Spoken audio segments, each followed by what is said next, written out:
Assalamualaikum warahmatullahi wabarakatuh.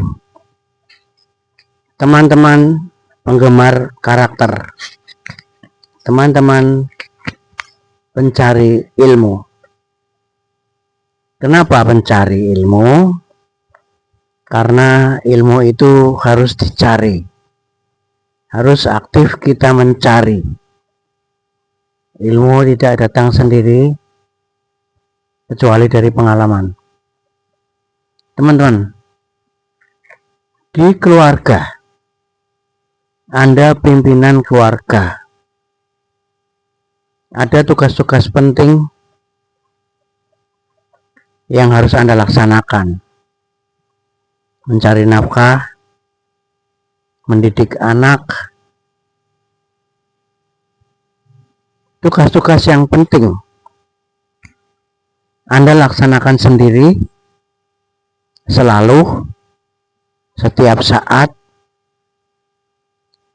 atau bertahap Anda delegasikan kepada istri atau terutama anak-anak Anda, atau Anda delegasikan nanti saja mendadak. Yang Anda laksanakan sendiri selalu itu sama saja dengan mendelegasikan secara terpaksa saat Anda harus pensiun atau Anda harus meninggal.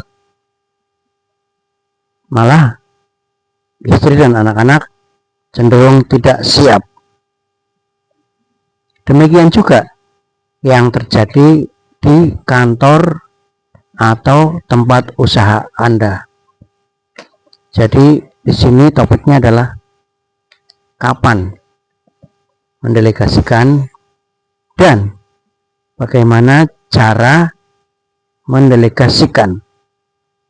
Yang jelas, jangan delegasikan secara formalitas. Jangan delegasikan secara seolah-olah itu didelegasikan ke anak Anda atau anak buah Anda, tetapi sejatinya masih Anda lakukan sendiri. Teman-teman, saya ada sebuah cerita sebagai pengantar. Suatu hari saya akan bikin acara sharing pengalaman, funding officer. Jadi saya punya 300 funding officer seluruh Indonesia yang saya anggap cukup berhasil dan memegang dana yang banyak dan jumlah nasabah yang sangat banyak. Saya panggil, saya minta untuk mempresentasikan pengalamannya mengelola akun-akunnya, nasabah-nasabahnya kepada FO yang lain agar mereka menyebarkan semangat, agar mereka mengambil pelajaran-pelajaran penting dan belajar bersama. 120 cabang, teman-teman. Satu cabang yang terbesar ada yang 30 M, sementara yang rata-rata hanya 5 M. Nah, di dalam cabang tersebut yang 30 M itu jumlah nasabahnya 2000 orang, teman-teman, baik besar maupun kecil. Funding officernya ada 2 orang. Dalam hati saya, ini bukan terlalu sedikit ini jumlah FO-nya, funding officernya, dengan dana 30 M. Seharusnya minimal 10 orang. Tapi saya coba biarkan dulu. Saya tunggu. Saya panggil mereka berdua. Slide sudah saya siapkan. Mereka tinggal cerita saja. 1 hari saya tunggu, 2 hari saya tunggu, 1 minggu baru datang. Dan mereka langsung menyatakan mundur. Tidak berani tampil.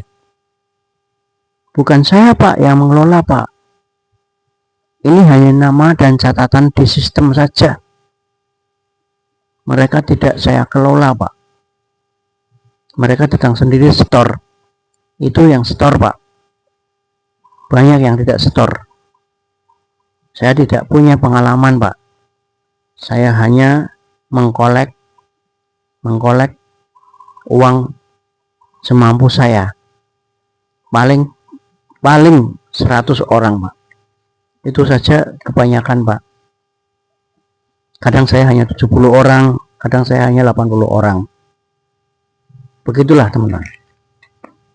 Padahal pembagian penugasan nasabah atau akun kepada marketing tertentu untuk dikelola, itu maksudnya adalah agar jelas tanggung jawabnya, agar fokus relationship-nya, agar targetnya terukur, dan menghindari konflik internal.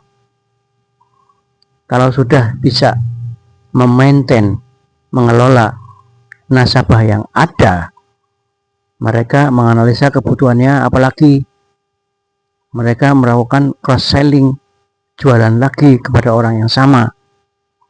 Kalau sudah mentok, mereka mencari nasabah yang baru. Gampangannya, penugasan itu adalah begini, ini nasabah kamu yang tanggung jawab, seperti itu. Nah, kalau seperti ini adanya, ini namanya hollow assignment, teman-teman. Jadi hati-hati dengan hollow assignment ini. Apa itu hollow? Hollow adalah pipa, seperti pipa peralon. Jadi tengahnya bolong. Jadi penugasan bolong.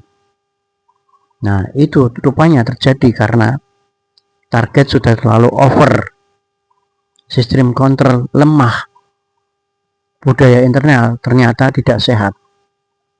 Dan assignment, penugasan tidak berdasarkan kompetensi atau kemampuan dari stafnya. Hitungan saya, seharusnya 1 orang petugas itu mengelola 100 orang. Itu udah mentok. Kalau sampai 2000 orang, itu gimana caranya ini? Nah, dengan jumlah yang seimbang ini, maka realistis ya, ada kontrol kepada nasabah, ada penyimpangan enggak, dan juga bisa mengontrol karyawannya juga. Nah, ini memang budaya perusahaan yang sudah tidak sehat, dan penugasan ini tidak berdasarkan kapasitas kemampuan karyawan. Jadi teman-teman, jangan sampai Anda terlambat menularkan ilmu Anda kepada anak Anda atau anak buah Anda. Jangan juga buru-buru menugaskan mereka dengan hollow assignment. Jadi seolah-olah mereka menugaskan sesuatu, tetapi sejatinya Anda masih melakukan itu sendiri, baik langsung maupun dari belakang. Karena seperti saya sampaikan tadi, ini berbahaya ketika Anda menunda ini, kepandaian ini kepada anak buah Anda, maka sama saja dengan Anda menanam bom waktu. Jadi ketika Anda sudah tidak mampu, sudah harus pensiun, maka akan kalang kabut semuanya. Demikianlah, semoga bermanfaat. Terima kasih. Assalamualaikum warahmatullahi wabarakatuh.